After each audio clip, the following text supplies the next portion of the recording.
So I like to consider myself a really fun drunk. You know, just, I'm a good time, I'm a good person to have around when you want to have a good time. But it seems like a common thing that that always happens with me and my friends is that we'll get drunk and start yelling about how fucked up the last season of Roseanne was. And it's always just like at a hysterical moment. If you've seen that last season of Roseanne, it's fucked up. Because we'll just be hysterically crying like, they never won the lottery! Dan was dead the whole time! Why they keep switching out Becky?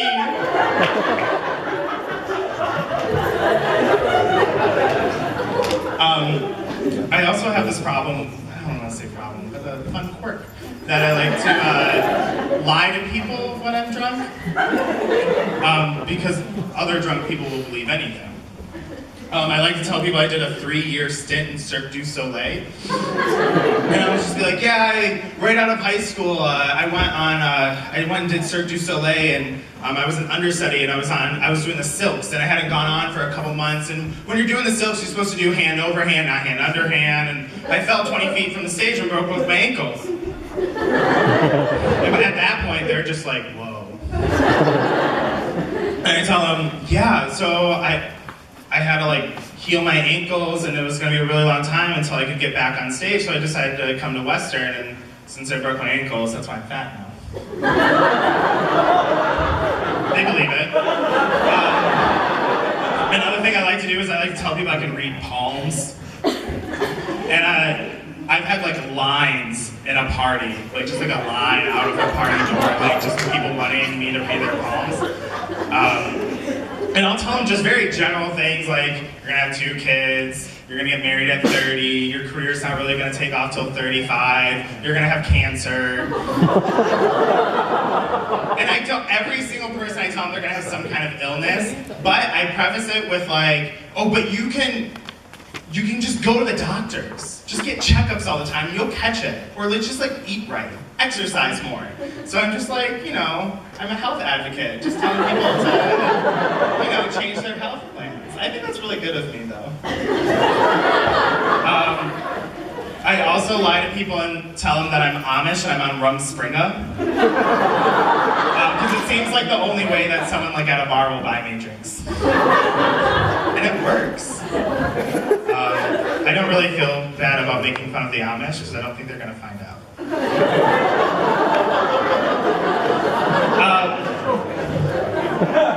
So I really want to be involved in an 8 Mile spin-off movie, but instead of a white rapper from Detroit, it's going to be called Baseline, and it's going to be about a little white gay boy in the suburbs who does musicals and gives handjobs. So, it's going to be my life. It's going to be a hit.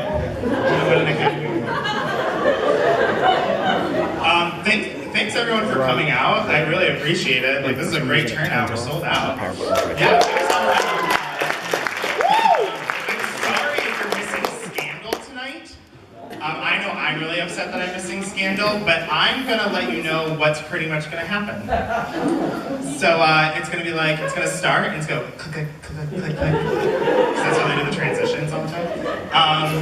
And then someone's gonna tell like a really dramatic monologue. And they're gonna be really serious about it, and they're gonna get louder, and they're gonna really enunciate what they're saying, and then Olivia Pope's just gonna be like, it's handled. And she'll be wearing white. So that was your episode of Scandal, you're welcome. I really love that there's the camaraderie between, I don't know if anybody said that word right, I might be drunk. Who knows? What's in a cough drop? Is there alcohol in that? That's all I had today. Sensible diet. I love the relationship that girls make in the bathroom when they're drunk and they meet each other. Because you'll be in a bar, at a party, and be like, I love you. You're so nice. Let's go to brunch sometime. And you're immediately best friends. And I wish guys could have that. Like, I wish, like, we could, like, because guys have that rule where we can't talk or look at each other in the bathroom. And I just wish guys could compliment each other and like become friends and be like, hey man, nice vein on your dick. You've been working out. I think it would just be, it would be a great way to make friends. I am in a fraternity, which is surprising for how gay I am. And if you like told my 17-year-old gay self that I would be like turning 23 at a frat party, I wouldn't have believed you. So my birthday was a month ago, and I had a friend, it was like midnight, and it was my birthday, and it was a frat party, and it was fun. And then one of my friends stopped the DJ and was like, cut the music. And she got everyone at the party to sing me happy birthday, which is a really interesting experience. And then I could see like everyone like singing happy birthday, but there was one guy at the beer pong table, as soon as like the song ended, was like, hey DJ, wrap it up, or like play the music. And I was like, wow, I feel really loved in this moment.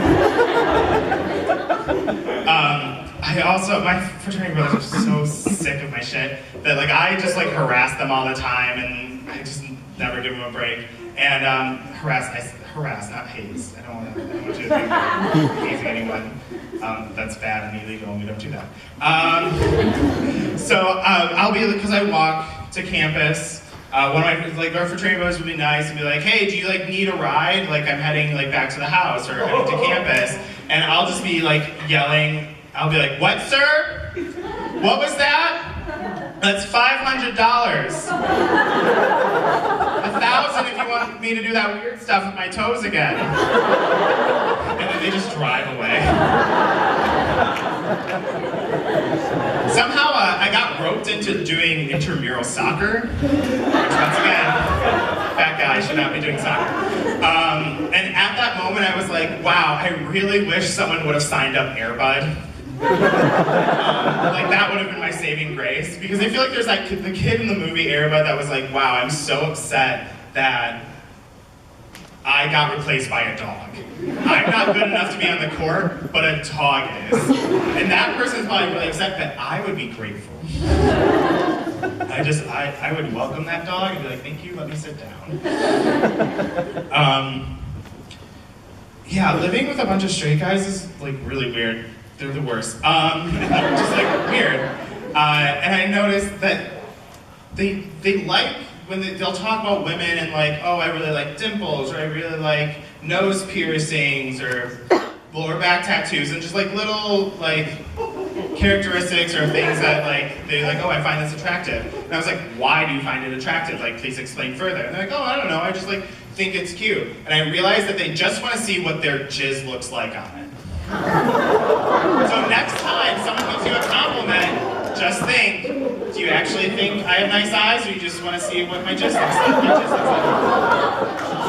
I know, that's shocking. That's like one of my dirtier jokes. Not really, it's gonna get worse. I'm sorry, I know there's also grandparents here. You can pray for me, I need it.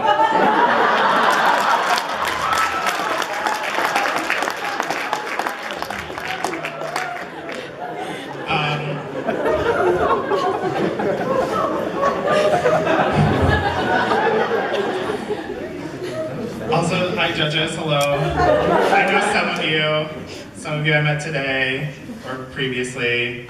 Some of you were like my boss. So, look at me now.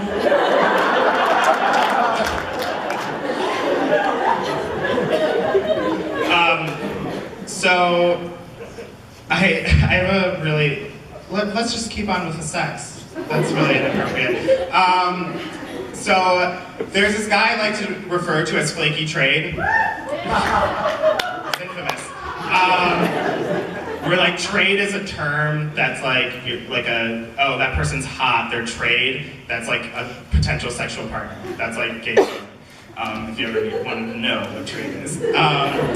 And I was more or less having relations with this gentleman in my bedroom, and my roommates decide that it's a perfect time to try and talk to me through the door. And one of my roommates like is always like thinks he's funny by like being like creepy, like, hey, what are you doing in there? No idea I'm having relations with a gender, like, what you doing? And like making the whole situation worse. And then I'm like, I'm writing a paper, can you leave?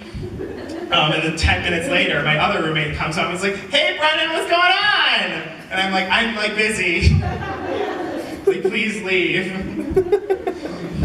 I don't, like, stop. The other guy's just like there and he's like, what's happening? Should I leave? And I'm like, yeah, probably.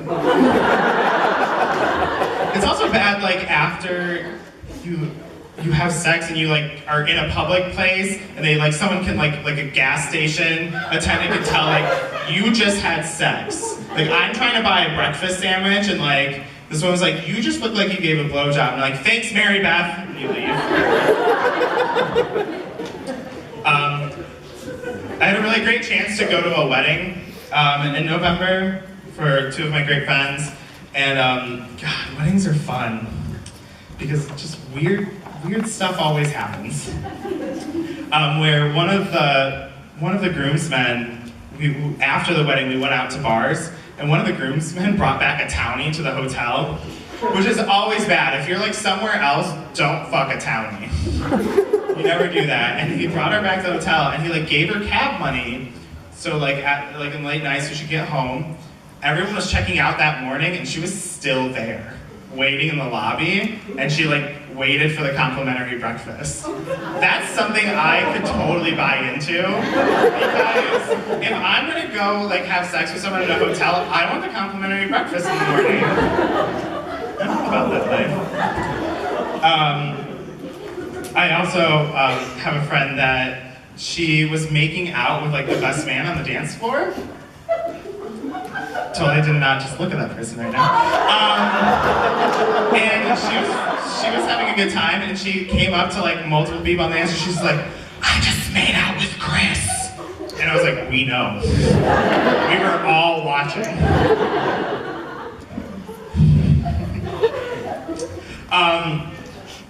I was at the train station right before New Year's to go to Chicago and visit some friends, and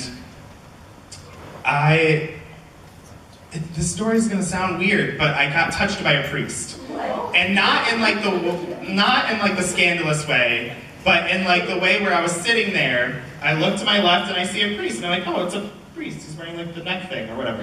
And then I like look down at my phone and I look up, and he's walking towards me like this, and I don't know what to do. I'm just in shock. And he comes closer and he reaches out on top of my head and just goes, oink, oink, and then walks away. And I'm just like there, like, did anyone else see this? What just happened? I'm like frantically live tweeting it. I'm like having a breakdown. There's a little girl next to me singing Frozen.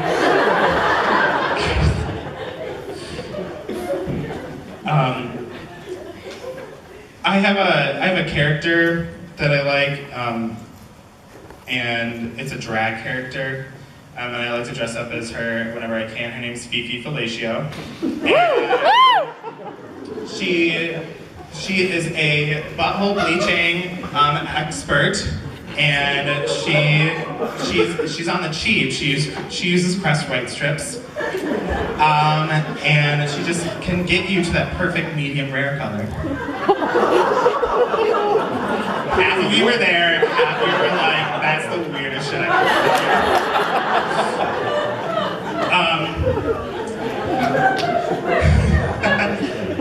So, like I said, like the guy introduced me, I'm a communication major.